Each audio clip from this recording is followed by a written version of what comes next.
पन्नगे च सुरेन्द्रे च कौशिके पाद संस्पृशि निर्विशेष मनस्काय श्री वीरस्वामिने नमः। अरहत वाङ्मय में कहा गया है, जे यावि चंडे मई इद्धि गारवे पिसुणे नरे साहस हीण पेशणे अदित्थ धम्मे विण ए अकोवि ए असम विभागी नहु तस्य मोक्षो। धार्मिक शास्त्रों में मोक्ष की बात आती है। जीवन का, इस मानव जन्म का अंतिम लक्ष्य मोक्ष हो सकता है। यानी मानव जीवन में कुछ ऐसा करें कि हमेशा के लिए जन्म मरण की परंपरा से छुटकारा जल्दी ही मिल जाए। शास्त्रकार ने बताया कि मोक्ष की प्राप्ति में क्या बाधाएं हैं, यानी किस तरह के लोग मोक्ष को नहीं प्राप्त कर सकते। एक बात बताई, पहली बात कि चंड, जो आदमी चंड होता है, बहुत गुस्सेल होता है, स्वभाव बड़ा आक्रोशशील होता है, वह मोक्ष नहीं प्राप्त कर सकता। गुस्सा एक हमारी कमजोरी है और गुस्सा हमारा शत्रु भी है। कोपः शत्रुर मनुष्याणाम, मनुष्यों का एक शत्रु गुस्सा होता है। आलस्य को भी महारिपु कहा गया है। तो गुस्सा भी एक हमारा रिपु है, दुश्मन है। विद्यार्थियों के लिए तो ज्ञान में एक बाधक तत्व गुस्सा बताया गया है। जीवन में आदमी को गुस्सा ज्यादा नहीं करना चाहिए, शांति रखनी चाहिए। कहने की बात कही जा सकती है, कड़ी बात भी कही जा सकती है, बड़ी बात भी कही जा सकती है, पर बिना गुस्से के कहने का अधिक महत्व है। ज्यादा गुस्सा करना, दो चार गालियां दे देना, कौन सा बड़प्पन हो गया। गुस्सा करना कौन सा बड़प्पन है, क्षमा रखना बड़प्पन है। और क्षमा भी सक्षम होने पर भी शक्ति है। दो की चार सुना सकता है, बोल सकता है। ईंट का जवाब पत्थर से दे सकता है। शक्ति है, फिर भी क्षमा, क्षमा वीरस्य भूषणम।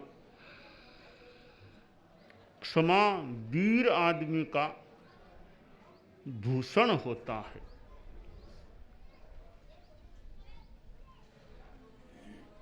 चेहरे पर आक्रोश उतरता है, आदमी लाल पीला, आंखें लाल हो जाती है,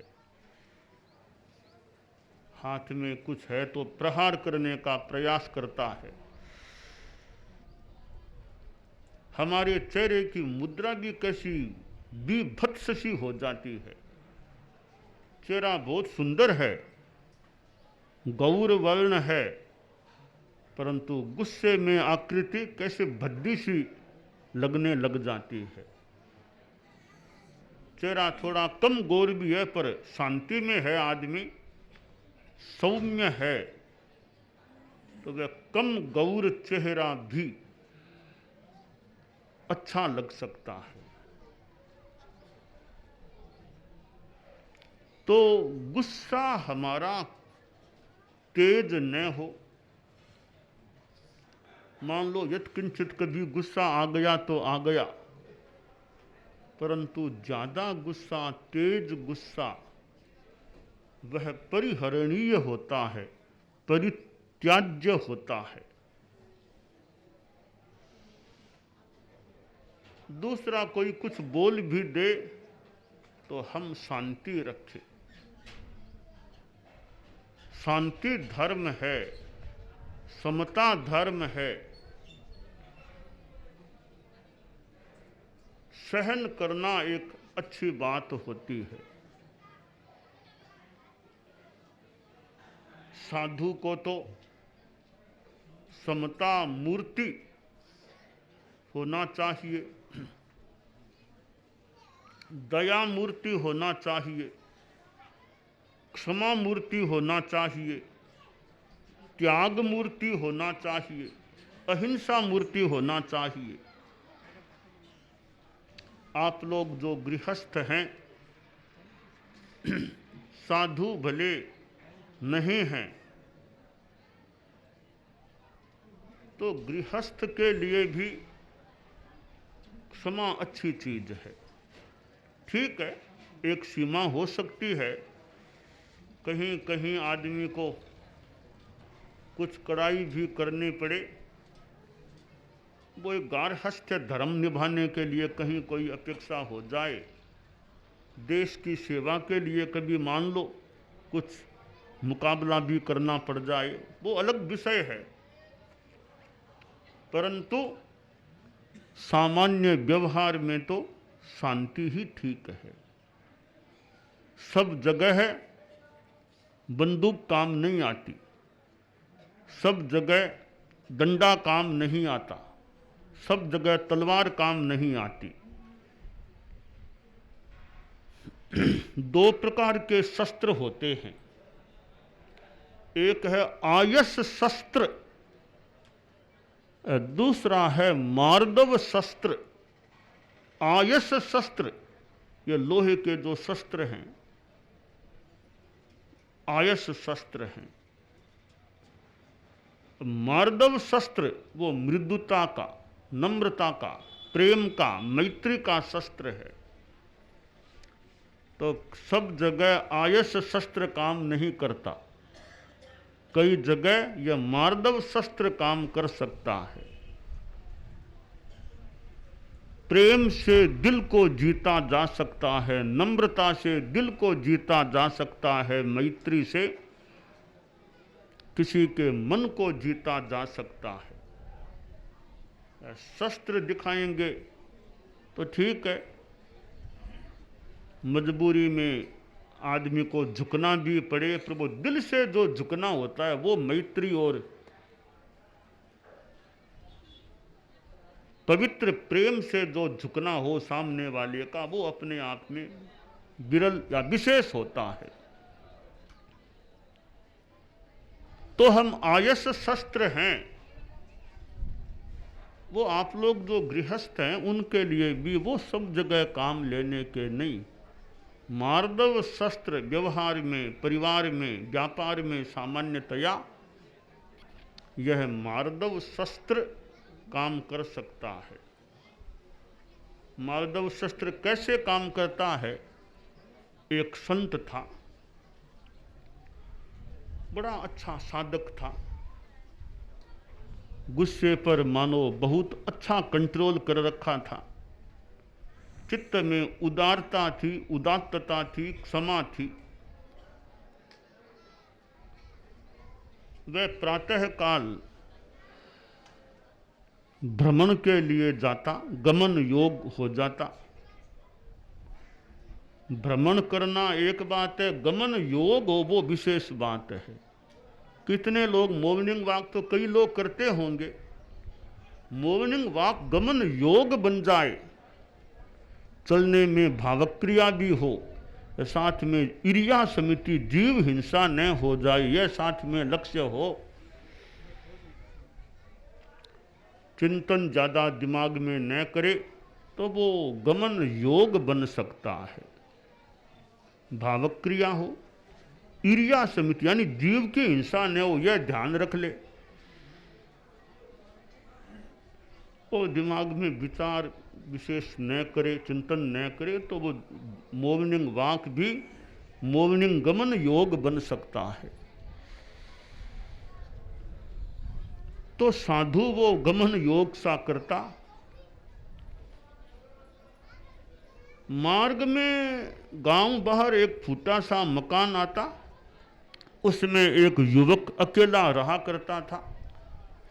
उसका एक क्या क्रम बन गया, क्या साधु से द्वेष हो गया, क्या हो गया, वो अपने घर का कूड़ा करकट इकट्ठा करके तैयार रखता। साधु घर के पास से गुजरता तो कूड़ा करकट साधु में फेंकता। साधु कुछ बोलता नहीं, यानी शांति रखता। कोई 15-20 बार तो ऐसा कर लिया। एक दिन फिर वह साधु जा रहा था, देखा आज वो युवक बाहर आया नहीं, तो साधु ने सोचा रे क्या बात हुई, वो आया करता है आज आया नहीं है, क्या हुआ, मैं अंदर जाऊं देखूं क्या बात है।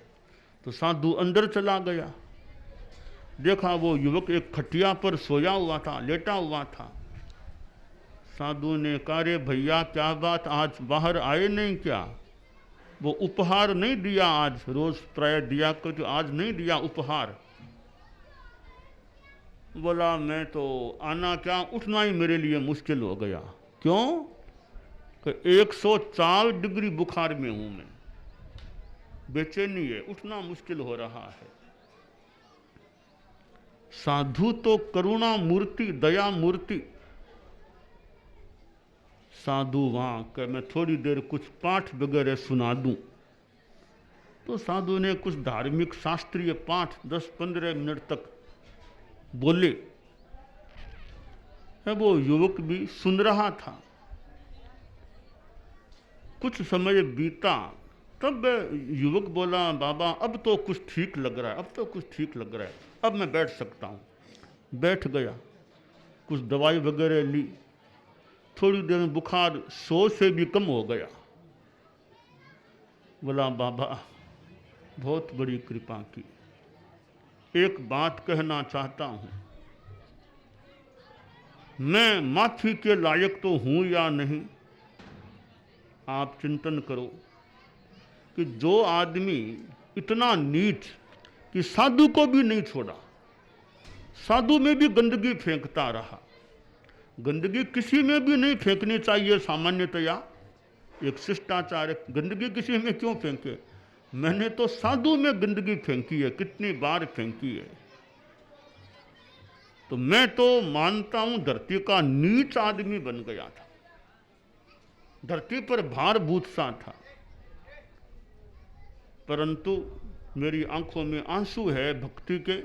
आप जैसे महापुरुष मेरे जैसे नीच पर भी दया की, आपने दया की है। मेरे पास आप आए हैं, इतनी देर खड़े रहे हैं, मुझे पाठ, मेरे लिए कितने पाठ बोले हैं। एक नीच पर दया करना, कोई आपका भला करे उस पर आप भला करो, वो तो ठीक है, भी उसने मेरा किया मैंने उसना की उसका किया।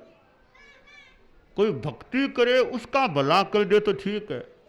तो मैं तो आपका भक्त था नहीं, मैं तो उल्टा आपका द्वेषी आदमी था, कष्ट आपका अपमान करने वाला था। ऐसे नीच पर भी आपने दया की वर्षा की है। मैं तो आपकी दया की वृष्टि में भीग गया हूं। अब मेरा प्रश्न है, मैंने जो गंदा काम किया, गंदगी फेंकने का, मैं माफी के लायक हूं या नहीं? अगर आप कर सको तो मुझे माफ करो। संत ने कहा, रे मेरे मन में कुछ नहीं है तुम्हारे, यानी तुमने क्या भी किया, कुछ किया, मेरे मन में कोई तुम्हारे प्रति अकृपा के द्वेष कुछ नहीं है, कोई खास बात नहीं। कि बाबा आपके तो खास बात नहीं है, तो वास्तव में तो मैंने बड़ा गलत काम किया, आप माफ करो। नहीं माफ क्या, सब कुछ ठीक है, सब साफ है, सब साफ है। बोलो आगे के लिए बाबा, आगे आप क्या करना, ऐसा काम तो करना ही नहीं, और क्या बढ़िया काम करूं फरमाओ। बाबा ने कहा, ये बाबा बनना हो तो वो बनना, गृहस्थ जीवन में रहो तो भी अच्छा आदमी रहो, अहिंसा के मार्ग पर चलो, आध्यात्मिक सेवा करने का लक्ष्य रखो। तो बाबा जितना हो सकेगा इस अवशेष जो जीवन है मैं सदाचार में बिताऊंगा, अच्छे रूप में बिताऊंगा। तो यह देखिए, कूड़ा करकट गंदगी फेंकने वाले के प्रति भी एक उदारता, दया, करुणा। संत हृदय नवनीत समाना, कहा कवि न पर कहीं न जाना, निज परिताप द्रवहि नवनीता, पर दुख द्रवहि सुसंत पुनीता। आश्रय जो भी कि संत का हृदय तो नवनीत के समान होता है, मक्खन के समान कोमल। यह बात कही गई है कि संत का हृदय मक्खन के समान कोमल, पर पूरी ठीक बात नहीं है, पूरी ठीक बात नहीं है।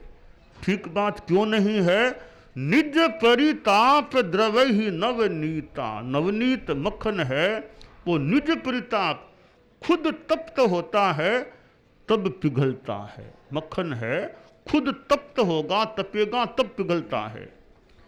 संत का हृदय तो दूसरे का ताप देख करके पिघल जाता है। दूसरा कष्ट में है, दूसरे का ताप देख कर भी संत का हृदय पिघलता है। यह अंतर है नवनीत और संत हृदय में। तो चंडे आदमी को चंड नहीं बनना चाहिए। प्रचंड का सूर्य की प्रचंड गर्मी, प्रचंड धूप है, सूर्य तो प्रचंड हो सकता है, हाँ ठीक है, सूर्य जैसा तेजस्वी तो भले बने, सूर्य जैसे हम तेजस्वी तो बने, पर गुस्से के रूप में चंड नहीं बने। चंड कौशिक सांप, चंड कौशिक नाम भी हो गया, चंड कौशिक। तो आखिर वो मर कर के सांप की योनि में गया ना, मनुष्य था परंतु सांप की योनि में चला गया। ये गुस्सा एक प्रकार का सांप ही होता है। दूजा ने काले नाग ज्यों डसो, काला नाग सा होता है। तो मोक्ष में एक बाधक तत्व है यह गुस्सा। दूसरा बाधक तत्व है यह गर्व, अहंकार, मति रिद्धि का अहंकार। मेरे पास इतनी बुद्धि है, इतनी रिद्धि है तो ठीक है आपके पास, वो कोई घमंड करने के लिए नहीं है तो शांति रखो, संतोष रखो, घमंड मत करो। तो घमंड, गर्व भी मोक्ष में बाधक तत्व है। और पिसुनता, चुगली खोरपना, नीचता के रूप में चुगली खोरपना, वो भी बाधक है। हीन प्रेषण और साहस, बिना सोचे विचारे काम करना, अनुशासनहीन रहना, और अदृष्ट धर्मत्व, विनय में अपांडित्य, अकोविदत्व, समविभाग नहीं करना, दूसरे की पंक्ति को भी हड़प लेना, ये वृत्तियां हैं। ये मोक्ष में भी बाधक है और समस्या मुक्ति में भी बाधक है। मोक्ष को बहुत दूर की बात मान लें, व्यवहार में भी देखें तो समस्या मुक्ति में भी बाधक हैं गुस्सा, अहंकार, समविभाग नहीं करना, दूसरे का हिस्सा भी हड़प लेना, आदि आदि चीजें हैं। इनको छोड़ें, अच्छे मार्ग पर चलें तो मोक्ष की दिशा में गति प्रगति हो सकती है। तो विद्यार्थी भी ध्यान दें, ज़्यादा गुस्सा नहीं करना चाहिए, घमंड नहीं करना चाहिए, थोड़ा बहुत आ जाए बचना चाहिए घमंड से, बिना सोचे विचारे काम नहीं करना चाहिए, अनुशासन में अनुशासनहीन नहीं बनना चाहिए, उच्छृंखल नहीं बनना चाहिए, दूसरे का हिस्सा हड़पना नहीं चाहिए। यूँ गलत बातों को आदमी छोड़े, अच्छे सद्गुणों को स्वीकारे तो मोक्ष की दिशा में भी गति प्रगति हो सकती है, समस्या मुक्ति भी मिल सकती है, जीवन अच्छा रह सकता है।